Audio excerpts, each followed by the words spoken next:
सलाह देता हूँ, दुनिया में इतनी दौलत या ताकत है ही नहीं जो किसी की भी लालच पूरी कर सके, तो तुम उस रास्ते जाना ही मत, समझ गए? तो आ गए आप दोस्तों। आज हम बात करने वाले मोस्ट टैलेंटेड, ईमानदार और सच्चे देशभक्त यूट्यूबर भुवन बाम और बकचोदी की दुकान और सिंपैथी की मकान आशीष चंचलानी के बारे में। वैसे तो मैं ये वीडियो सिर्फ भुवन बाम के लिए ही बनाने वाला था, लेकिन जैसा कि हर समझदार इंसान जानता है कि अगर तुम भुवन बाम को कुछ भी बोलो तो आशीष चंचलानी एक वफादार कुत्ते की तरह भुवन को डिफेंड करने के लिए आ ही जाता है। एग्जाम्पल के तौर पे जब अमित भड़ाना के साथ कुछ गलत हुआ था तो उन्होंने अपनी स्टोरी में भुवन बाम को पोक करते हुए कुछ लिखा था, लेकिन उसका रिप्लाई भुवन बाम ने नहीं बल्कि उसके पालतू कुत्ते आशीष चंचलानी ने अपनी स्टोरी में दिया था। अब तुम मालिक को कुछ बोलो और उसका पालतू कुत्ता तुम पे भौंके ना, ऐसा तो हो ही नहीं सकता। इसलिए मैंने सोचा कि मालिक और कुत्ते दोनों को एक साथ ही लपेट लिया जाए। वैसे भी दोनों के कर्मकांड तो सेम ही है, तो दोनों पे अलग अलग वीडियो क्यों बनाना। तो आज हम कुछ प्रूफ, फैक्ट्स और मेरी धांसू थियरी के साथ इनको एक्सपोज करेंगे। तो फिर चलो ना यार, मिलकर करते कुछ कांड, शुरू करते हैं बकचोदी मार के किसी की।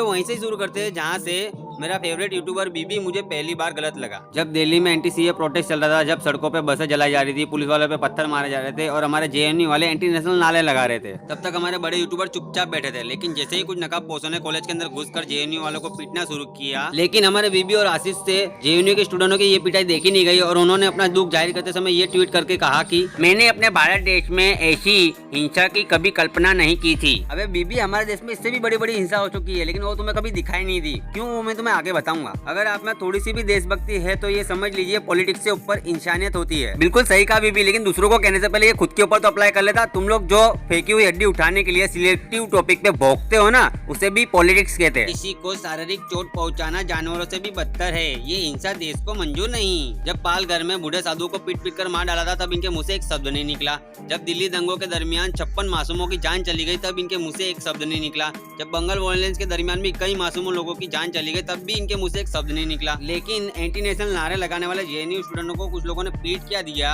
हमारे भुवन भाई को इतना दुख हुआ कि दुख के मारे वो पूरी रात सो नहीं पाए।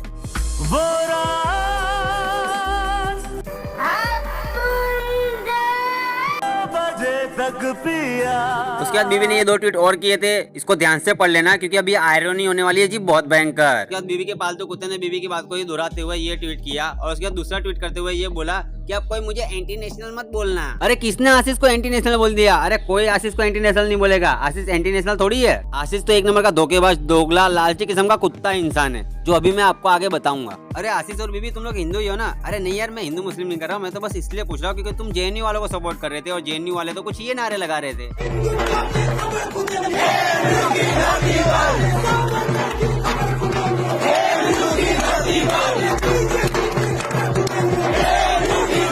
नहीं यार, अब तुम ही लोग मुझे बताओ कि अगर हिंदू होकर हिंदुओं की कब्र खोदने वाले, देशभक्त सावरकर की कब्र खोदने वाले को सपोर्ट करने वाले को धोखेबाज और दोगला नहीं कहेंगे तो फिर क्या कहेंगे? You are right bro. मुझे मेरे देश से प्यार है।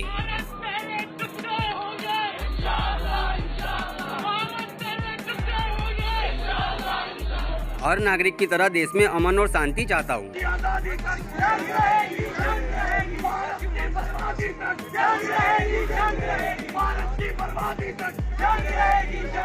वाह भुवन वाह, ऐसे लोगों को सपोर्ट करके तू देश में अमन और शांति चाहता है और फिर कहता है मैं ईमानदार हूँ। कैसा कैसा? एक बंदे ने भुगड़ बाम के ट्वीट को रिप्लाई देके ये लिखा, तो भुगड़ बाम उसको रिप्लाई देते हुए कहते हैं ये जो तुम बोल रहे हो ना, इसे ही टेररिज्म कहते हैं। वाह मेरी चालाक लोमड़ी वाह। इस हिसाब से तो तालिबान वाले वर्चुअल सेक्स कर रहे हैं, और जो पिछले वीक कश्मीर में हुआ उसमें हमारे भुगड़ बाम को आतंकवाद नहीं दिखा, क्योंकि आतंकवाद में भी आतंकवाद देखने के लिए फंडिंग थोड़ी नहीं मिलती है। जिनको ये जोक नहीं समझा ना, जाके पोगो देखो तुम लोग। हाँ हमारी सबसे बड़ी दिक्कत पता है क्या है? हमारे पास आवाज़ है लेकिन हम सब गूंगे बने बैठे हैं, और इसका फ़ायदा उठा रही है गवर्नमेंट और अथॉरिटीज़। उनको लग रहा है ये लोग क्या बोलेंगे, 2 दिन बोलेंगे फिर चुप हो जाएंगे। But what I genuinely feel कि हम पहुंचा नहीं रहे अपनी बात किसी और तक, ओपिनियन नहीं। So this is what I want two point out कि प्लीज़ ओपिनियन रखो। आप क्लूलेस मत रहो कि नहीं पता नहीं सबसे डेंजरस चीज़ है, या तो हाँ या तो ना। ओपिनियन रखो, अगर आपको लग रहा है ये सही है तो सही है, गलत है तो गलत है। जो ज्ञान तो दूसरों को दे रहा है, क्या तूने खुद उस ज्ञान पे अप्लाई किया?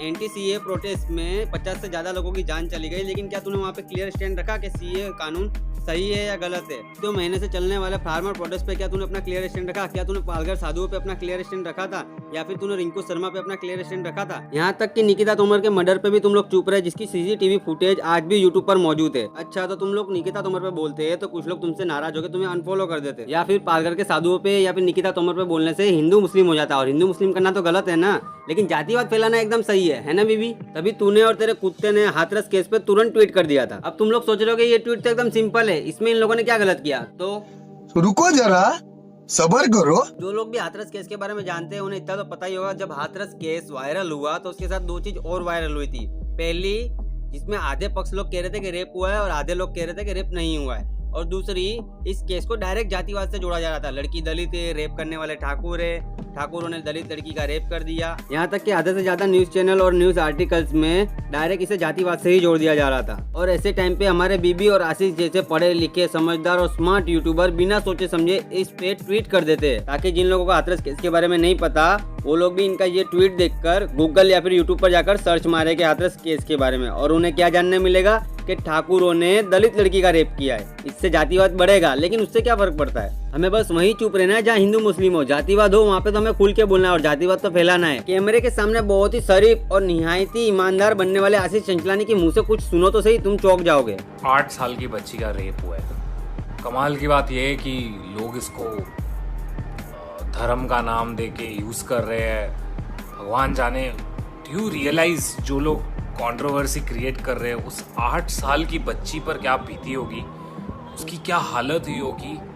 भगवान ना करे, आपकी वो बहन हो सकती थी, आपकी बेटी हो सकती थी, getting out of hand. And आप लोगों को भी इसके अगेंस्ट आवाज उठानी चाहिए। Every one of us, you, me, every person, not for the sake of religion but sake of humanity.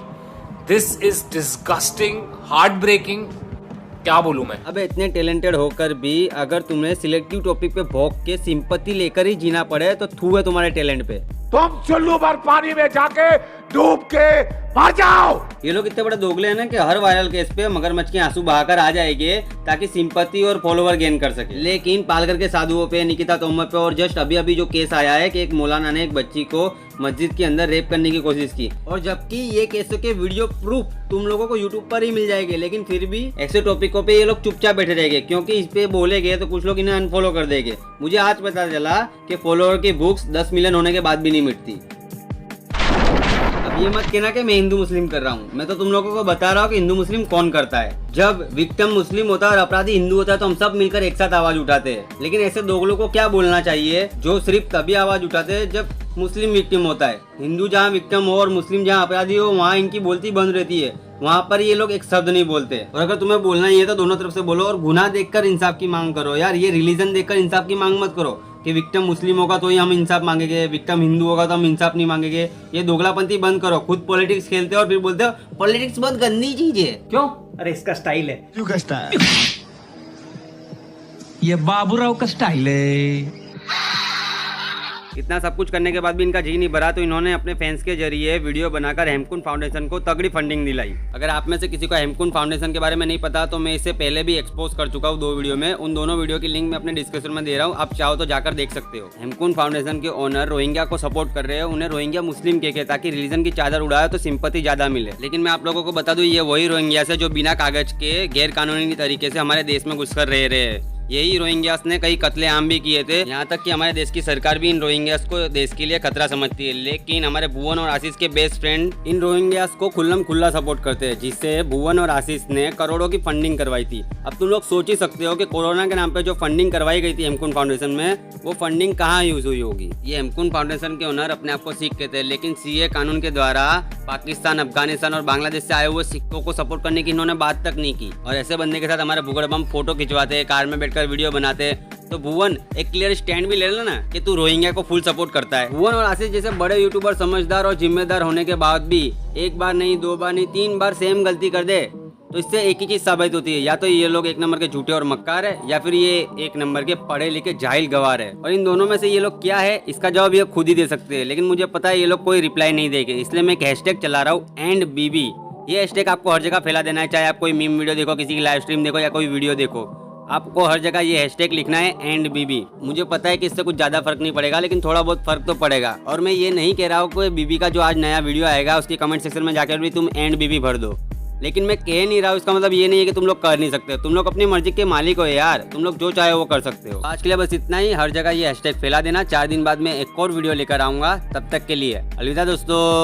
हमारी कंट्री में बहुत सारी प्रॉब्लम्स हैं और कुछ प्रॉब्लम्स ऐसी हैं जो जड़ से मिटाई जा सकती हैं, उनको अवॉइड किया जा सकता है, लेकिन वो कर नहीं रहा कोई, क्योंकि ना हमें परवाह है, ना हम आगे आगे कुछ बोल रहे हैं और ना कोई हमारी सुन रहा है। चुप, बिल्कुल चुप।